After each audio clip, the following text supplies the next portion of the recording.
So, hi guys. May toothbrush ako dito. Turuan ko kayo paano mag-brush ng teeth kapag may braces as a dental assistant. Basa yung damit ko kasi nagmumug na ako.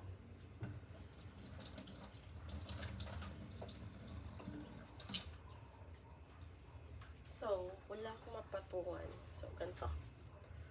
Circular motion sa gilid. Circular motion sa kabila. Then, since may bracket ka sa gitna, ganito. Ganyan. 45 degree.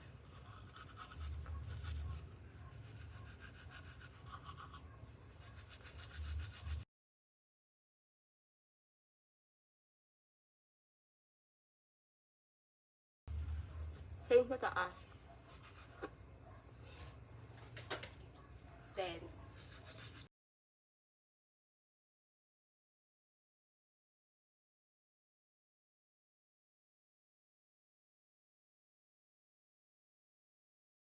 huwag kakalimutan yung likod ng teeth. Kasi ayun yung madalas bahaya ng dumi.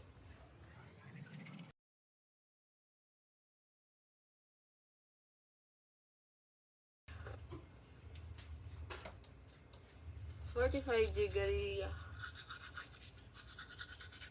So, ang advice talaga is hindi dapat lumumog yung bula. Pero, as a pasaway, sometimes kailangan natin mumugin.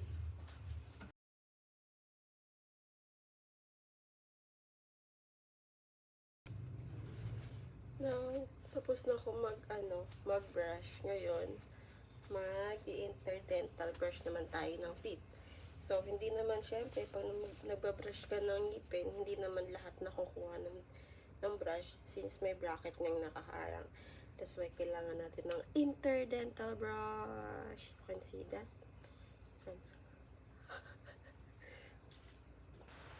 So, to be continued. Dumating kasi nahiya ako. So, ganito. Ito yung interdental brush. Tapos, para mas makita niyo yung dumi, kumuha kayo ng mirror, syempre. So, ano lang siya. In between, doon sa brackets. Ganda. Yan.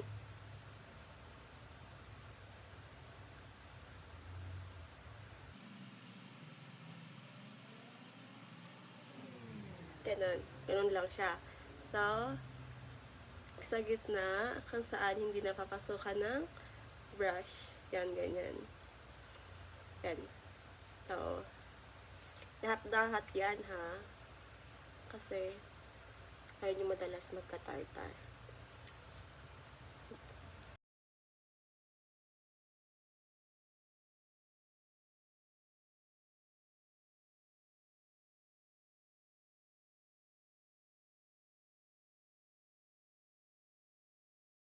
Gusto hugasan nyo ulit. Pag nakain na yung dumi, hugasan nyo yung brush, syempre.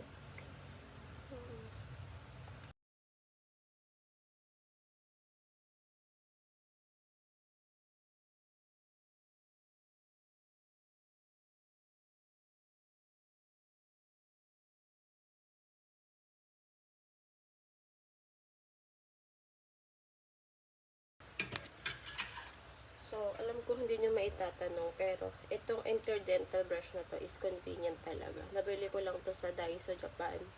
Ano, para siyang 5 set na ata. Ganun. Kaysa bumibili ako, napuputol kasi siya. So, bibili ako 10 pesos ng 10 pesos. So, mahal. Bumili na lang ako since ano naman to, washable. Bibili ako ng 5 pieces. Since washable naman siya. So, baka magamit ko siya 3 weeks, ganun. Depende sa gamit. Tapos, siyempre, don't forget to floss. So, may floss tayo dito. Kasi, hindi porket malinis yung ngipin is malinis na yung singit-singit ng ngipin. So, kailangan natin ng floss. So, ayun lang. Meron kasi itong threader dapat. So, since wala tayong thread, yung pinapasok sa floss, para siyang maliit na parang karayom na malambot. Tapos pinapasok. Since wala tayong ganun, naubos na. And wala rin kami sa clinic ganun na binibenta. So, mano-mano tayo. Ganito ginagawa ko sa kanya. Para mapasok siya sa in-between ng bracket. Siyempre, ayaw pumasok. Yan. Ganyan.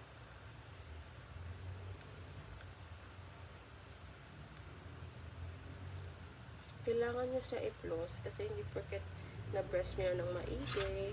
O, ay! Nasalumin ko. Hindi porket na-brush nyo na siya ng maigi or na interdental brush nyo ng maigi is mula ng tartar. Hindi siya ganun. Kailangan pa rin ng floss. Hindi ko alam sa kung lalagay yung salamin. Ito na lang. Kasi nawapulog siya, guys.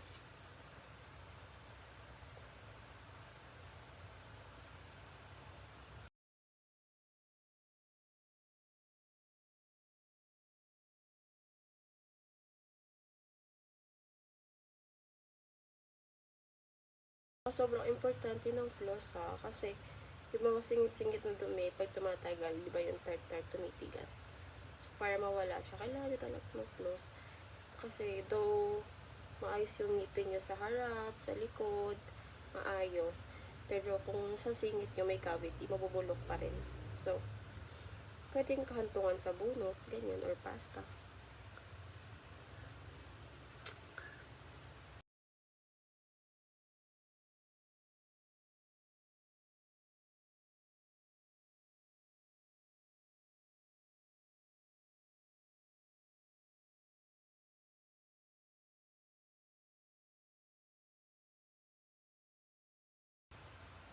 So, matagal ako mag-floss. Inaabot ako dito ng 13 minutes.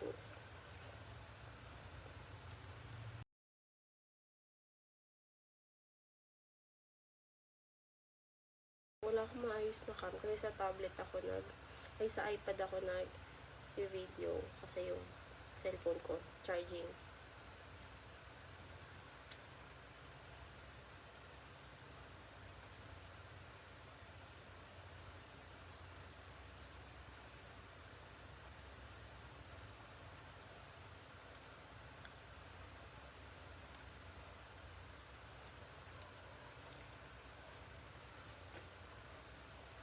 Saan ko na ilagay yung takip? Ito pala.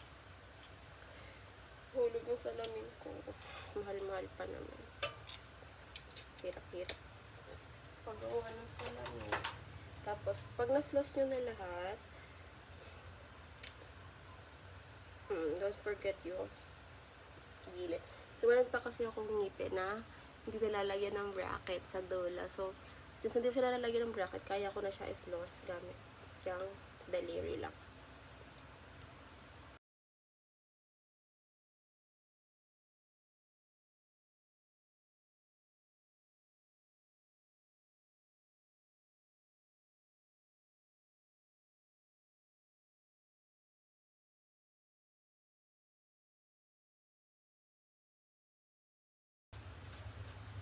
Bali, gusto tayo, I'll end this video na kasi mouthwash na lang naman ako. Masalamin ko. Sige, bye guys! Thank you for watching. So, yun. Wala pa akong intro. Nahiya ako. First vlog ko to if ever. Next video sa hopefully night routine. Bye-bye!